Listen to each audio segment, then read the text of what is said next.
Oke, udah.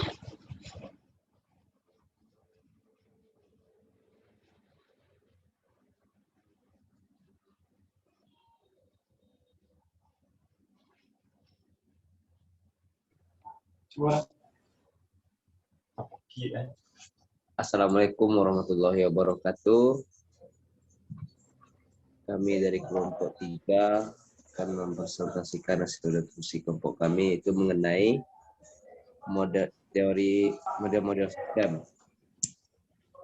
Yang mana di sini kelompok 3 beranggotakan saya Hilmiati selaku moderator, teman saya Yeni Kusmiati selaku pemateri, Dwi Satika selaku pemateri, dan Tasya Gofima selaku pemateri. Oke, baik, untuk materi pertama itu akan dijelaskan oleh Saudara Yeni. Pada Yeni dipersilakan. Baiklah, Assalamualaikum warahmatullahi wabarakatuh. Baiklah, yang pertama, pengertian model. Model adalah rencana, representasi, atau deskripsi yang menjelaskan suatu objek sistem atau konsep yang seringkali berupa penyederhanaan atau idealisasi. Sistem adalah suatu kesatuan yang terdiri, komponen atau elemen yang dihubungkan bersama untuk memudahkan aliran informasi, materi, atau energi. Pemodelan sistem adalah suatu untuk penyederhanaan dari sebuah elemen dan komponen yang sangat kompleks untuk memudahkan pemahaman dari informasi yang dibutuhkan. Karakteristik dari pemodelan sistem adalah: 1. Dibuat dalam bentuk grafis dan tambahan keterangan secara tekstual, dapat diamati dengan pola top-down dan monad, memenuhi persyaratan minimal redundansi, dan dapat mempresentasikan tingkah laku sistem dengan cara transparan. Dari karakteristik pemodelan di atas dapat diambil kesimpulan bahwa model itu dibuat dalam bentuk grafis atau bergambar dan dilengkapi juga dengan keterangan dari gambar atau grafis tersebut. Alur dari proses tersebut dapat dilihat dan diamati memenuhi syarat minimal redundansi, dan yang terpenting dapat dipresentasikan proses daripada sistem yang dibuat dan dapat dipahami oleh pembaca. Dari karakteristik pemodelan di atas dapat diambil kesimpulan bahwa model itu dibuat dalam bentuk grafis atau bergambar dan dilengkapi juga dengan keterangan dari gambar atau grafis tersebut.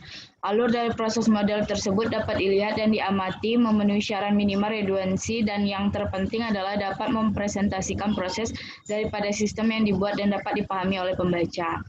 Menurut Grady Botts, James Rumbarts, dan Ivar Jacobs, prinsip dan pemodelan adalah: yang pertama, memilih model apa yang digunakan, bagaimana masalahnya, dan bagaimana juga dengan solusinya. Yang kedua, setiap model dapat dinyatakan dalam tingkatan yang berbeda. Yang ketiga, model yang terbaik adalah yang berhubungan dengan realitas. Yang keempat, tidak pernah ada model tunggal yang cukup baik, sehingga sistem yang baik memiliki serangkaian model kecil yang independen. Prinsip pemodelan sistem tidak terlalu menitik beratkan kepada bentuk model apa yang merancang sebuah sistem. Bentuk model ini bebas, bisa menggunakan bentuk apa saja sesuai dengan keinginan kita. Contohnya bisa berupa narasi, prototipe, maupun gambar. Yang terpenting adalah harus mampu mempresentasikan visualisasi untuk sistem yang diinginkan oleh user. Karena sistem akhir yang dibuat bagi user akan diturunkan dari hasil model tersebut. Selanjutnya kepada moderator.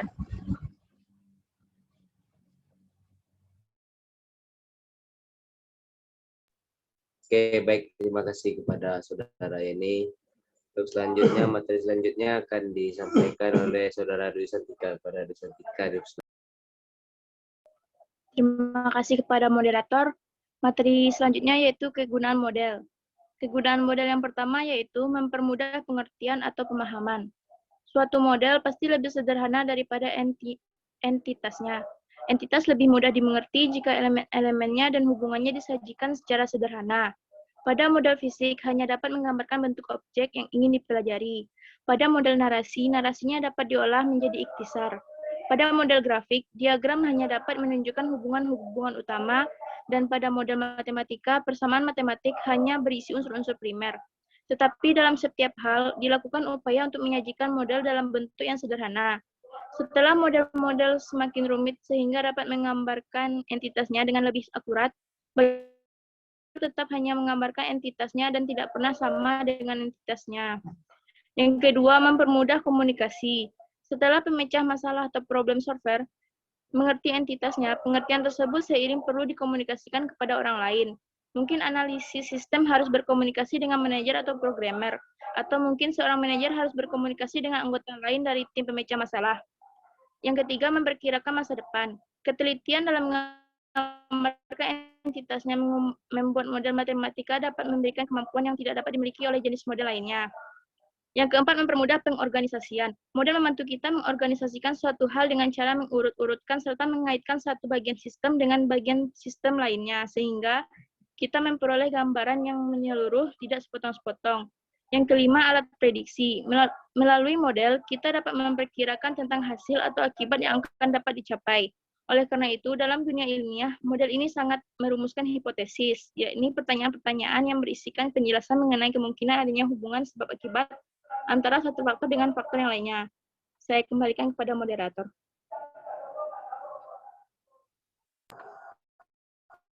Oke, baik. Terima kasih kepada Saudara Dwi Santika. Untuk selanjutnya itu akan dijelaskan oleh Saudara Tasya. Tasya, silakan. Baik, Mas. Sebelumnya terima kasih kepada moderator. Di sini saya akan melanjutkan materi tentang macam-macam model. Yang pertama itu model ikonik. Nah, model ikonik ini merupakan model yang dalam suatu skala tertentu meniru sistem aslinya. Karakteristik model ikonik ini biasanya sama dengan hal yang diwakili.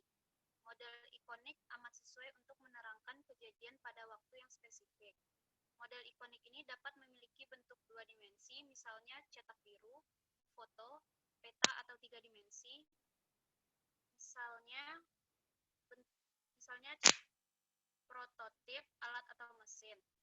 Model ikonik ini tidak bisa berdimensi lebih dari 3 dimensi karena tidak mungkin lagi dikonstruksi secara fisik sehingga diperlukan kategori model simbolik.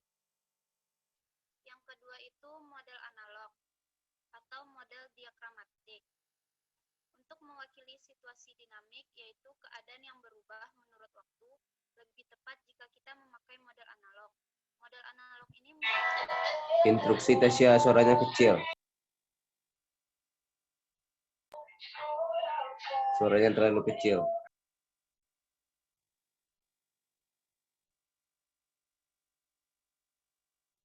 Model analog meniru sistem aslinya dengan hanya mengambil beberapa karakteristik utama dan Masih sama, Saudara Tasya, suaranya kekecilan.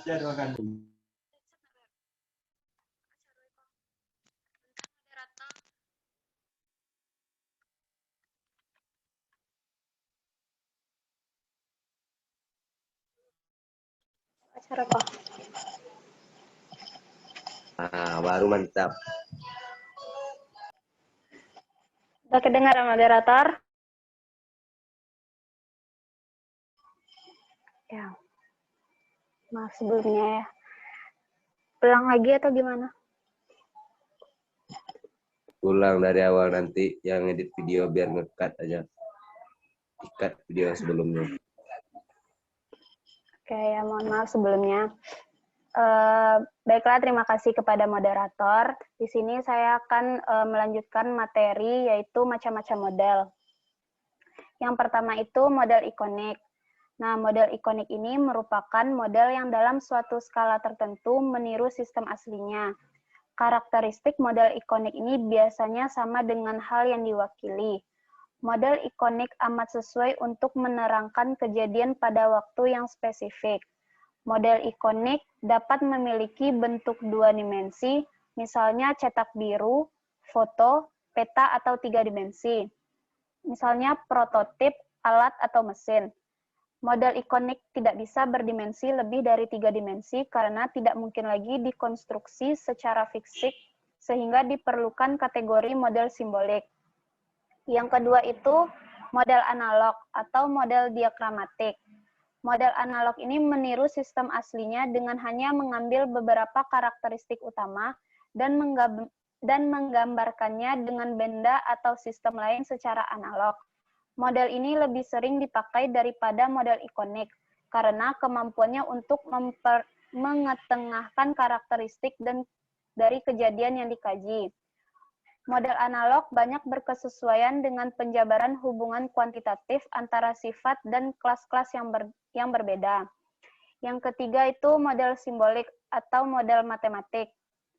Nah, pada hakikatnya, ilmu sistem memusatkan perhatian kepada model simbolik sebagai perwakilan dari realitas yang sedang dikaji.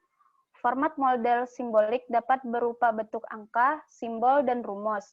Jenis model simbolik yang umum dipakai adalah suatu persamaan atau equation.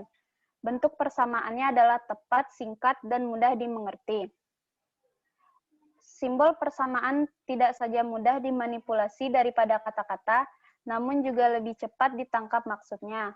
Suatu persamaan adalah bahasa universal pada penelitian operasional dan ilmu sistem, di mana dipakai suatu logika simbolis. Sekian materi dari saya kembalikan pada moderator. Oke, baik. Terima kasih kepada Saudara Tasya.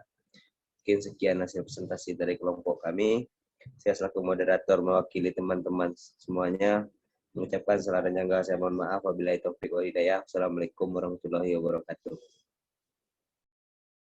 Waalaikumsalam. Wabarakatuh.